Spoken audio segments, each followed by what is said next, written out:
जब मैं सुनता हूं कि कोई गरीब विधवा एलपीजी सब्सिडी छोड़ने में आगे आती है, यह त्याग एक रिटायर्ड स्कूल टीचर में भी पाया जाता है जब वो पेंशन से स्वच्छ भारत कोष में अपना योगदान देने को आगे आता है। जब हम ये सुनते हैं कि गरीब आदिवासी मां बकरी बेचकर शौचालय बनाने के लिए पैसे लगा देती है, एक फौजी अपने गांव को स्वच्छ गांव बनाने के लिए 57,000 रुपए का दान देने के लिए आगे आता है।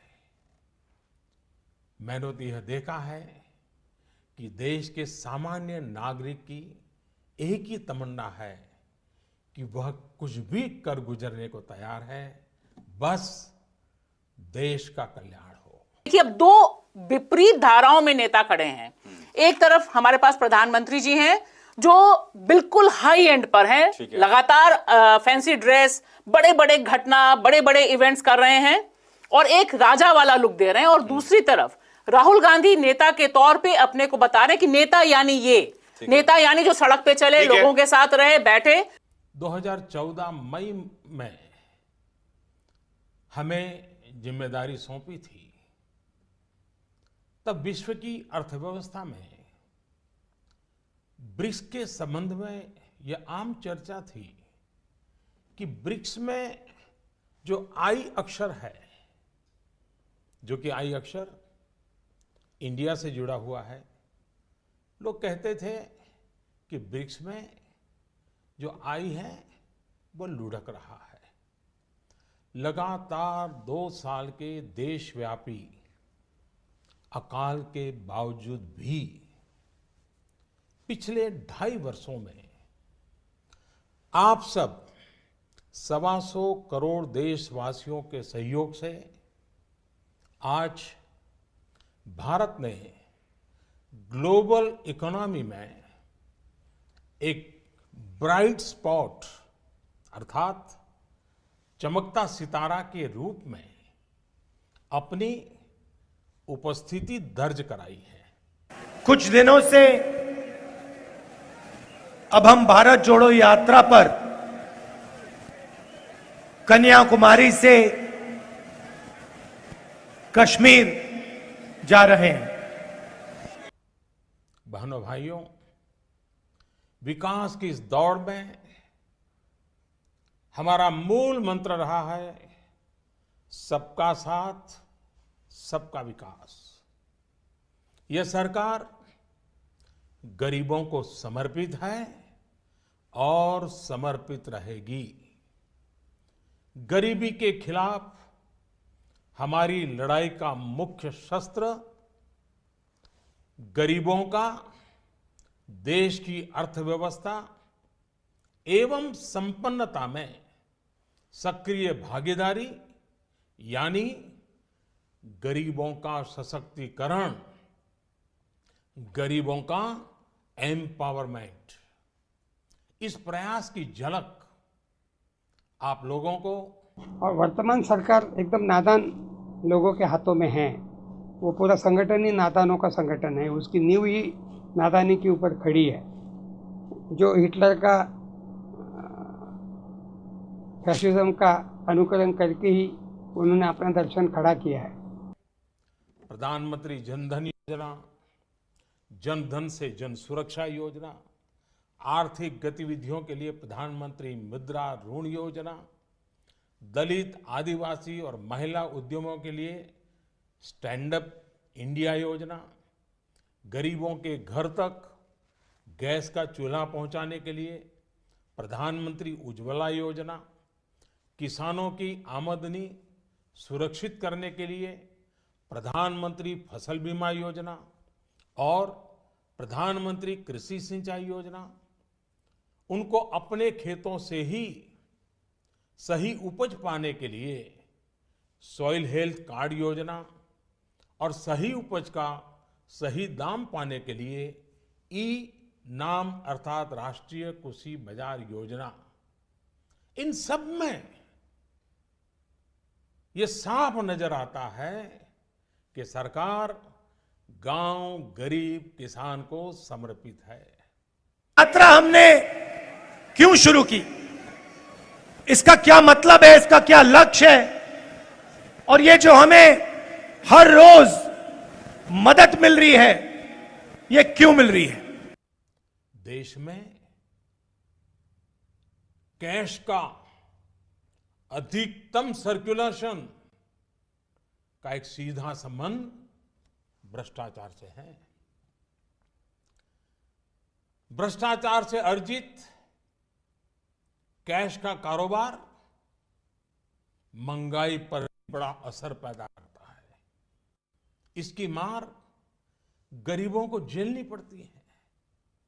इसका सीधा प्रभाव गरीब और मध्यम वर्ग की खरीदने की शक्ति पर पड़ता है। नरेंद्र मोदी जी की सरकार शुरू से ये कह रही है कि वो इन्वेस्टमेंट को सबसे ज्यादा महत्व देने वाले व्यक्ति हैं। प्राइवेट सेक्टर के जरिए इन्वेस्टमेंट बढ़ेगा, विकास होगा, जनता को फायदा होगा, लेकिन सरकार पूरी तरह मिजरेबली फेल किया है इन्वेस्टमेंट में भी। और तब वित्त मंत्री को रोना पड़ रहा है कि इन्वेस्टमेंट नहीं हो रहा है, देशी जो पूंजीपति हैं लगा नहीं रहे।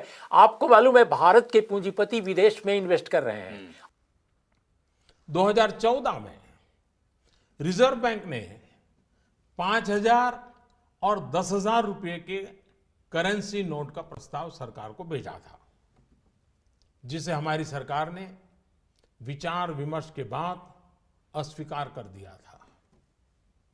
अब इस पूरी प्रक्रिया में रिजर्व बैंक द्वारा 2,000 रुपए के नए नोट के प्रस्ताव को स्वीकार किया गया है।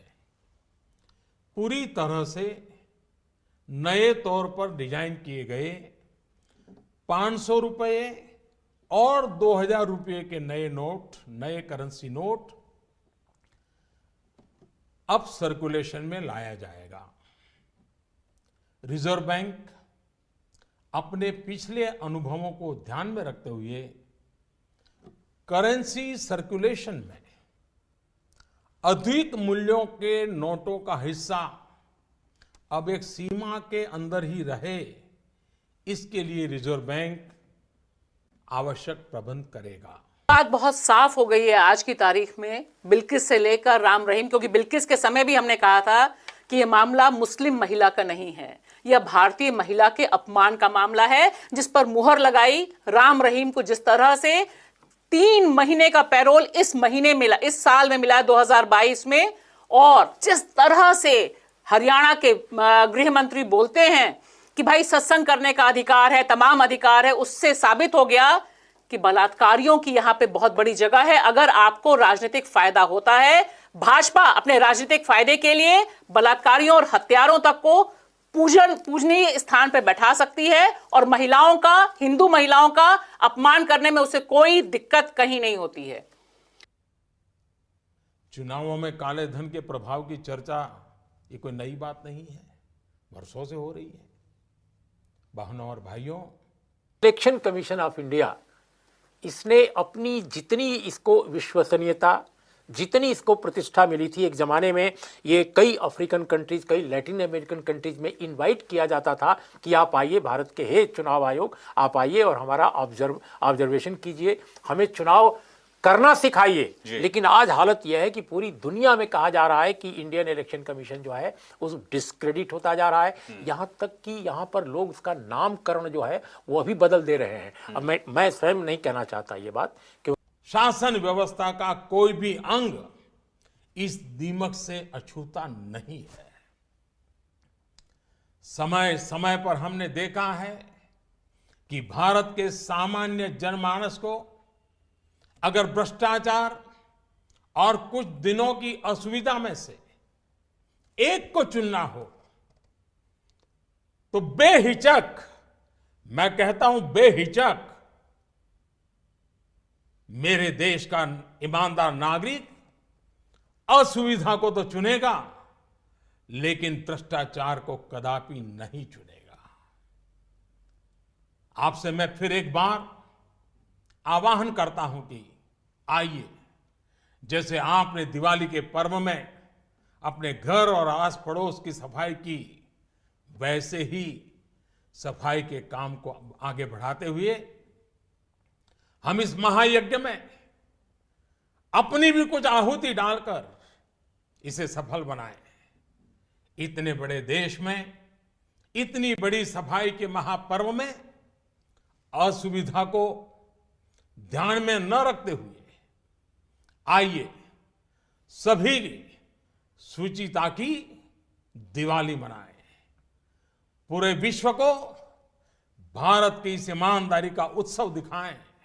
3,500 किलोमीटर का सफर है।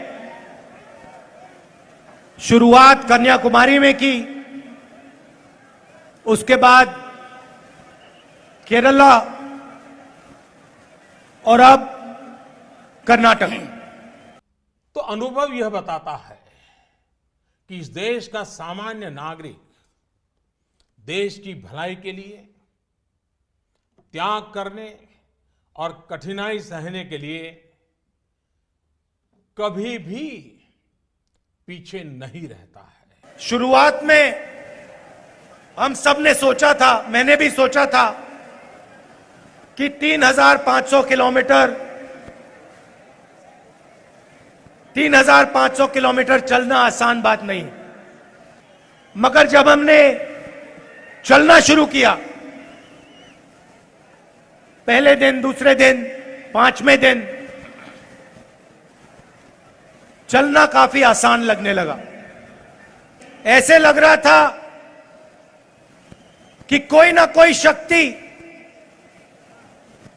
पीछे से पूरी यात्रा को आगे की ओर धकेल रही है। कि किसी देश के इतिहास में ऐसे क्षण आते हैं जब हर व्यक्ति यह महसूस करता है कि उसे भी उस क्षण का हिस्सा बनना है, उसे भी राष्ट्रहित में, राष्ट्र निर्माण में अपना योगदान देना है। परंतु ऐसे क्षण हर किसी की जिंदगी में गिने चुने ही आते हैं। आज समय हमें फिर से एक अवसर दे रहा है।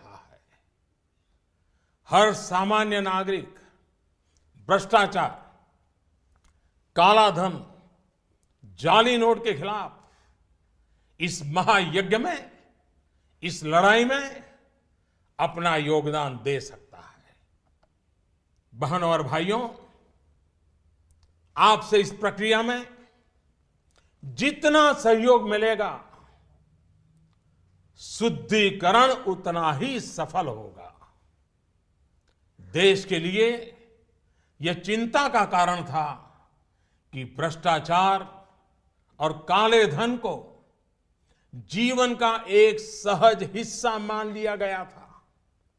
यह सोच आज हमारे राजनीतिक, सामाजिक और प्रशासनिक जीवन को दीमक की तरह खाए जा रहा है।